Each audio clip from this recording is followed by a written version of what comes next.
Cette fois, ça en est trop. Je m'oppose à ce tweet de Thibaut. GPT 5.6 avec 1 million de contexte window.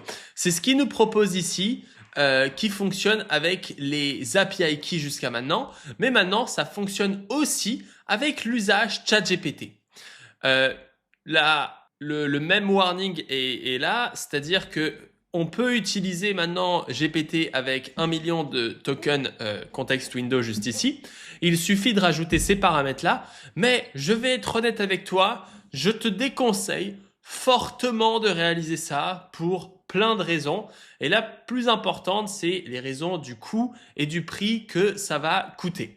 Et dans cette vidéo, je vais essayer de t'expliquer et de te faire comprendre au maximum un petit peu ce qui va pouvoir se passer par rapport à tout ça. Alors, j'ai préparé normalement un petit Excalibur juste ici et on va comprendre un petit peu les problèmes qui peuvent arriver. Donc déjà, il va falloir comprendre quelque chose.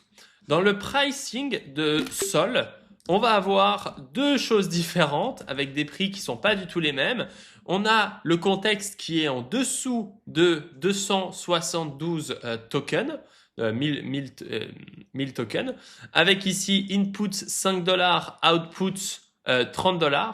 À partir du moment où on passe au-dessus de 272 tokens, on passe à 10 $ en input. Donc on est déjà en train de doubler l'input. Donc basiquement, quand vous remplissez le context window et qu'on prend 272 $ pour remplir le context window en input, ça va coûter 1,36 $ par request ici si c'est pas caché. Donc si c'est caché, ça va coûter 50 centimes. Et ça va coûter 10 $ pour les requêtes avec un context window ou 1 $, ce qui reste 2 fois plus cher. Et donc ce qu'il faut comprendre, c'est qu'à chaque run, il y a toujours tout le contexte. Donc, dans le turn 1, on va avoir 40 000 tokens de contexte avec système tout le prompt. Et dans le run 20, on va avoir 200 000 par exemple. Ensuite, on va compacter et donc on va reset à nouveau à 50 000 afin de réduire le token.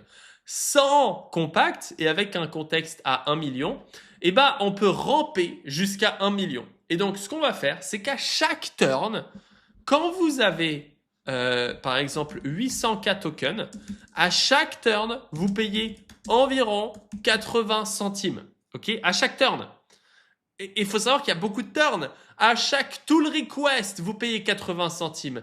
Donc potentiellement, en l'espace d'une minute, vous payez ça fois 10, ça fait 8 $. Ok, donc ça, c'est le prix. Et évidemment, ça va bouffer vos limites comme il faut. Donc ce qui se passe, c'est que quand on compacte, on va grandir, reset, grandir, reset, grandir, reset, grandir, reset. Alors que quand on ne fait plus de compact, on vient énormément grandir notre contexte jusqu'à atteindre les 1 million, mais ça prend pas mal de temps suivant les tâches, avant de pouvoir reset. Ce qui va consommer beaucoup plus, parce que après, quand vous allez faire ici des turns juste là, eh ben, vous allez payer chaque fois en input 8 centimes. 8 centimes parce que cached inputs 1 million ici, ça va coûter ce prix-là. Et donc si on fait des estimations, la même session, quand on fait un compact ici sans gérer du caching, donc si on enlève le caching, on va faire une session ici avec un compact, ça fait 4 compacts, etc. Si on considère le tarif et qu'on passe à 1 million de dollars, 1 million de tokens juste ici, ça va faire que le contexte moyen est de 514 fois 3,4, 206 $. Et si on considère le fait que Sol est 2 fois plus cher au-dessus de 272 tokens, à ce moment-là, on arrive à 400 $. Et donc, normalement, j'ai fait un petit peu une estimation juste ici. Ce qui va se passer, c'est que le contexte dans le temps va permettre de réduire le contexte à chaque turn. Et donc, à chaque turn, vous allez réduire le pricing.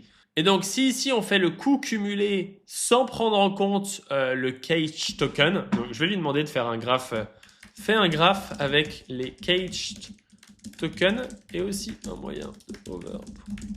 Ok, donc j'ai un peu fixé mon graphique juste ici. Donc, à chaque turn, tu envoies des input tokens au complet. Ce qu'il faut bien comprendre, c'est que quand on a le premier turn, on envoie tous les system tools, ensuite on a le user, ensuite on a le tool 1, le result 1, le tool 2, etc.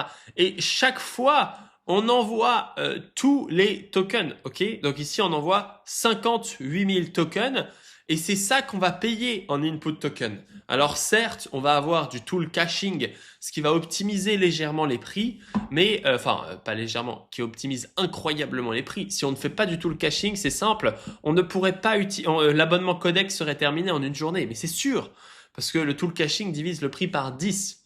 Et donc, ce qui se passe ici, c'est que quand vous allez faire vos turns, vous allez voir, on va monter le contexte, on monte le contexte, et là on arrive à la limite de 172, donc on compacte et on réduit le contexte drastiquement.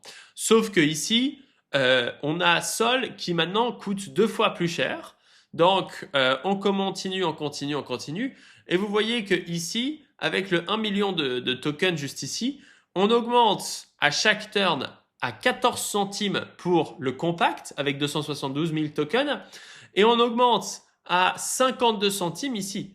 Mais là, on n'est que à combien ici? J'arrive même pas à voir.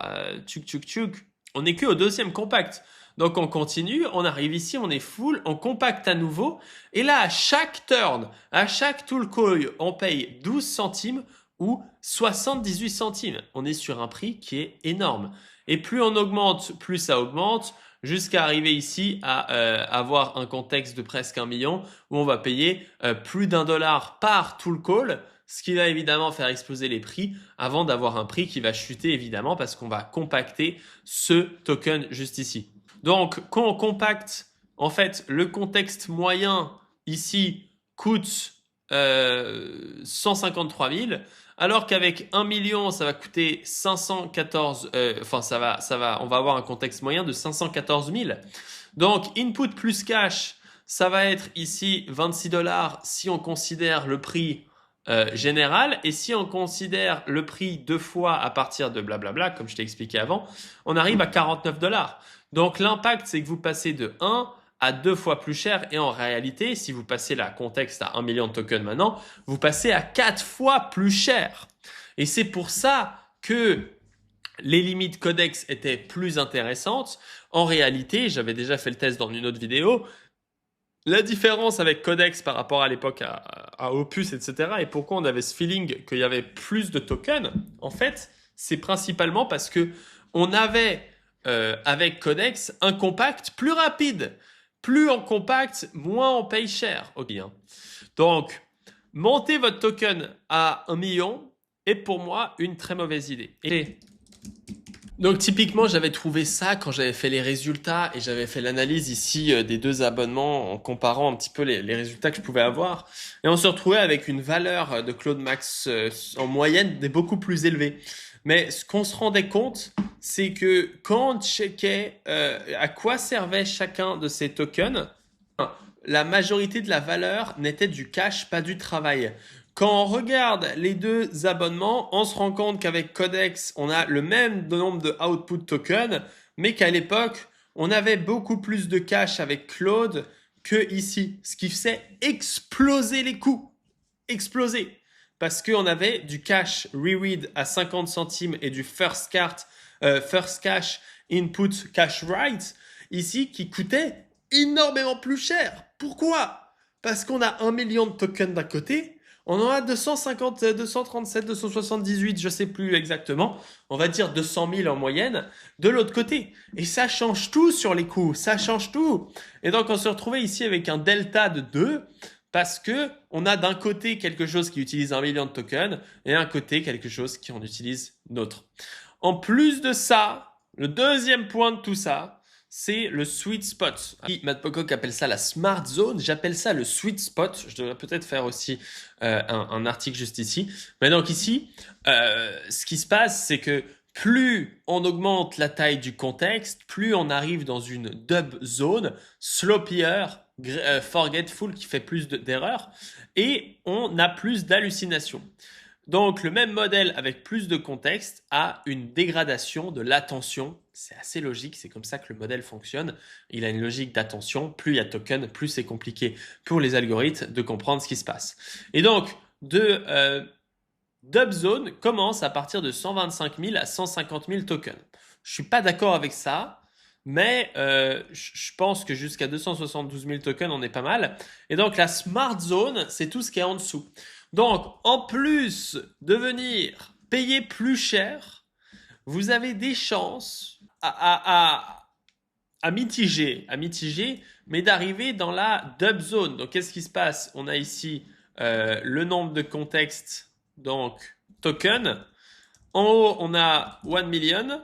OK. Et on va faire ça comme ça pour garder le graphe un petit peu un tantilleux bien. Et si on appelle le smart level, au début, il est super smart parce que son attention, elle est super élevée. Peut-être que ici, voilà. On se retrouve jusqu'à 200 000 tokens vraiment dans un modèle super smart, même s'il devient de moins en moins smart. Et au-dessus de 200 000 tokens, on se retrouve dans un modèle plus stupide. Alors, évidemment, le truc qu'il faut mitiger là-dessus, et que les gens, je les trouve un peu intentilleux, chiants par rapport à ça, c'est qu'ils sont toujours en mode « Mon modèle devient plus stupide, il n'arrive pas à faire les choses. » Oh! Tu fais quoi avec ton modèle? Qu'est-ce que vous faites? Ok, dans les tâches que j'ai fait aujourd'hui, par exemple rapidement sur des feedbacks qu'on m'a fait sur l'email, mon software pour envoyer des emails marketing moins cher que toutes les alternatives et surtout contrôlable 100% agentiquement. Je vous le mets en deuxième lien sous cette vidéo. Allez vous inscrire, allez tester, il y a de l'affiliation et tout, vous allez kiffer. Mais vous voyez qu'ici je lui dis, ouais en fait dans la page ici j'ai envie de remove du spacing en haut et en bas. Bon, il bosse, il m'enlève le spacings. Je peux te dire que là, si j'ai 80, même si j'ai 999 tokens de contexte, c'est des choses qui sont simples. Le modèle va le faire dans tous les cas. Quand je lui dis améliore l'UI UX de mon blog, il sait le faire. Quand je lui dis j'ai envie de faire en sorte de sélectionner ça, il sait le faire. Tout ça maintenant, c'est l'équivalent de CE1. Enfin, c'est l'équivalent de lui apprendre à compter jusqu'à 10. Le modèle, tout ça, il one-shot sans aucun souci. Faut bien comprendre ce point très important. Ok? Maintenant, pour des choses plus intelligentes, plus compliquées, qui demandent vraiment de l'engineering, là, vous allez vous faire démonter la gueule à utiliser un modèle avec ses limites juste ici. Et donc, c'est pour ça que j'explique tout ça juste ici. Toi, moi, ensemble, on est bien, hein? Ok. Donc, dites-moi ce que vous en pensez. Je suis très intéressé. Et je vous le répète, n'utilisez pas le modèle. La chose que vous devez faire immédiatement pour apprendre à utiliser l'IA comme un AI engineer et pas un touriste du samedi, c'est aller sur mlv.sh/fa. Il y aura une ads aussi au milieu de la vidéo. Faut pas que mon agent oublie de la rajouter. Donc juste ici, si vous êtes développeur ou si vous n'êtes pas développeur, inscrivez-vous. J'ai tout automatisé, j'ai tout processisé et j'ai tout aidé pour vraiment avoir des résultats outstanding dès que vous utilisez ce genre de workflow que je vais vous enseigner juste ici. Je vous incite vraiment à vous inscrire tout de suite en premier lien sous cette vidéo. On se dit à bientôt. Ciao, ciao.